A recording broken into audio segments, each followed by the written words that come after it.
What's going on, folks? How's things? Coach Gav. That's really weird because I know it's not the usual way I start the videos.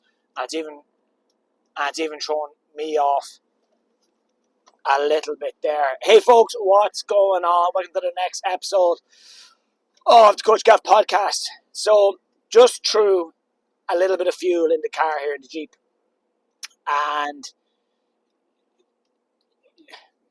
diesel and petrol are expensive these days. And you can shop around. And generally we do. But I knew I needed it now, and could I have, my car is in the red, which if you've driven with me before, you know that's not a new thing. So I could have driven around and tried to save a couple of cent here and there, and there used to be a sizable difference. There's a garage in Newbridge who don't sponsor us yet, so we're not going to drop names. They used to be a good 5-6 cent cheaper per litre than everywhere in kind of Newbridge and Cullin. And generally Newbridge and Cullin are where we fuel up, but the gap has closed, so therefore the benefit is no longer, the juice is no longer worth the squeeze. So the effort involved in going out of my way to this garage in Newbridge where I no longer live and where I no longer frequent the majority of my time is like, well, I'll just get it down here. So sometimes you will have to pay more, but because the benefit that was previously there is no longer there. So where are we repeating that habit in our life where we are trying to hold on. Oh Christ, I haven't stuck right there in the tip of my beak. Where are we repeating that mistake? Or where is that pattern showing up elsewhere in our lives? And it's having a knock-on effect. It's having a bit of where we are putting more effort into something than the result will justify. So sometimes we can fall into the trap, into the mindset of, sure, I'm getting something out of it. And just because we're getting something from it, from training a certain place or from shopping a certain place, just because there is some benefit doesn't mean it's not wrong to do it, to repeat it. So I know that if I'm in Newbridge already and I need to fuel up and I'm near the garage where it's cheapest, I'm like, okay, grand, it suits me and my goal right there and then to go here. Now, usually I'll hit this garage on a Thursday or on a Friday when I'm collecting Freya, because as I drop her back to Kildare Town where she lives, I can come back around through the garage as opposed to living in Cullen, working in Naas. So it's not on my regular route. So there is, like I said, there's a bit of a squeeze to get the juice. There's a bit of a turnaround to get to where I'm trying to get to. But what I often see that with people when we're coaching, where they're so possessive and protective of still doing things a certain way because it worked for them in the past. Bingo. Now I've put the pieces of the puzzle together mentally, and I know the point. This is how most of these episodes start. Something happens in my day-to-day life, and I'm like, oh, that's a really relatable thing. And this and it can get the conversation going content-wise. And then as we try and talk our way out, we get 4 minutes into the episode here, and we're like, this is the point we're trying to make. So we can hold on to things where we're like, oh, this is, in the past, this worked for me really well. And then but it might not work to the same extent or even work at all. But there is a comfort by doing things that we know have worked in the past.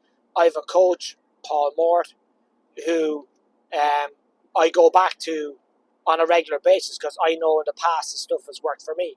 There is authors whose books I buy automatically because I know their stuff is good, it's enjoyable. There's clothing shops I buy in because I know it's good value and it works and I like it. There's places we shop because we know it's good quality, or there's places we will eat out. We know, hey, it's good value. It's a very low risk roll of the dice. The likelihood of it failing, the likelihood of it not being good is quite low. However, as time goes on, we need to maybe realize, well, actually, it's not as good as we once thought it was. The benefit is not as beneficial or as large as it used to be. So there is a need for change. I know who I am at 38, nearly 39. By the time this is released, I'll be 39 at Monday of next week as I record this. Who I am now and who I was 6 months ago. Like, the tail end of 2025 was a real... We've gotten the ball rolling here. Got my ass in better shape still to come. Made a pretty big move business-wise, job-wise, which you're all going to know about pretty soon because, well, I need you all to know about it so that the move pays off for all of us. We are going big on this goal, really, really big. And I think it's going to be super beneficial. I know it's going to be a success, and it's going to be great. But so as I go on, Freya's nearly 14, and there's kind of 2 times a year I get real kind of sentimental, more sentimental than I normally do, and I'm more reflective than I normally do. December and September. September because that's the month that I opened my gym many years ago, and December it's because it's my birthday, it's the 2 girls' birthdays. Myself and Yolanda got engaged at the end of November one year, and it's always just been a really reflective time of year for me. And looking back on how things were, I think it's a little cheat code, it's a little secret where I will start looking back on my year at the start of December so that when it comes to the end of December, I'm taking action towards my next year. So it gives me a head start on it so that I can really hit the ground running that first. And that's where planning is so important. That's where having structure really matters. So looking back then on kind of what I used to do and how I used to do things, and we went not Christmas, we went just like Christmas adventure at the weekend gone. We went to the square up in Tala, and I have a lot of very fond memories of going to the square and it's feeling all Christmassy, and going into Dublin city centre and it's all nice and wonderful, and then going to Dundrum Shopping Centre, Liffey Valley, all these different places, and it's all very Christmassy and it fills me with warmth and joy, and this is wonderful. And I try and recreate that, or try and top up that feeling every year. Came to the realization the other day that it's not the same anymore. And this isn't me being like the whole world's gone to shit. This is just that it is a different experience going with my 6-year-old daughter to these places than it is by going by myself. And I totally get it now. And so we went.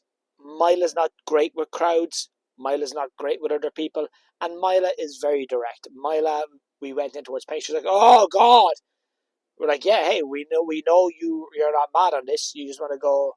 There was a candy floss machine she was trying to get to, and So then I said to Yolanda in the car, I was like, you know what? I said, I think we're done with. We've one more trip to Dublin planned. It's when we go for Mila's Santee visit up to the Jervis, and we will go up really early, get in, do the visit, have a little bit of a wander around Henry Street, and then back home, out of town before it gets too busy, and before Mila just starts losing her shit. Mila, like me, is a morning person, but to get back on track, how again is the squeeze worth? Is the juice worth the squeeze? Is the amount of effort what you're trying to do? Is it worth the benefit you're getting? And is something that you used to be doing? Is something that we used to be doing maybe no longer worth the same? And I think I've come to the realization that at the moment, for the next couple of years, a family adventure. We sat down to watch The Grinch last night, the new one with the newest one with Benedict Cumberbatch, being the Grinch, and it started off really well because the idea of a Christmas movie night is like, yes, let's go, and then the novelty of sitting still for so long wears off on Mila. She's like, I want to do something. I want to do something. I want to do something. And then the rest of us, Freya was over, so we were trying to kind of sit down and kind of chill out and relax. The fire was on. Yolanda made popcorn. We had a couple of sweets and all. And Mila's just at the stage where I like doing something for a little bit and then moving on and moving on. So now we need to kind of go, and it's not a case of letting the kids rule the house, but it's a case of reading the situation that you're in. You're like, this is no longer the same. So maybe Christmas movie nights are a bit different. Maybe you wait till Mila goes to bed. Maybe we do it differently. Maybe the Christmas adventure where you're trying to bottle that up, it's done a bit differently. Me and Yolanda go together. Me and Freya go. Yolanda and the girls go. Different combinations, and you still get the same benefit. You're just doing it differently. And I think that's something I need to be aware of as we get back into this coaching space, is that the needs of people, the people that are trying to help, the people who will need and benefit from what we're going to be offering and what we're going to be doing. I think that we need to realize that they're in a different place now than they were, 10 years ago, when we had a physical bricks and mortar location and we had all these different things. So you need to be conscious of that. And where can your family life benefit by just letting things go a little bit, by letting things change a bit? I'm a big fecker for the whole, it is, that's just the way it is. Oh, fuck's sake. Oh, well. There's a filter road here on the main street in Newbridge, costing pennies. Everyone knows it.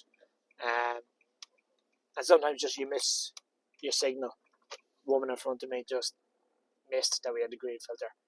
It delayed me all of, I think, 5 seconds. Sometimes people will sit and beep like arseholes. I don't get that. Yeah, I flashed my lights hoping to maybe gently nudge her. But yeah, look, we're on the move. So, excuse me. Shit, sorry.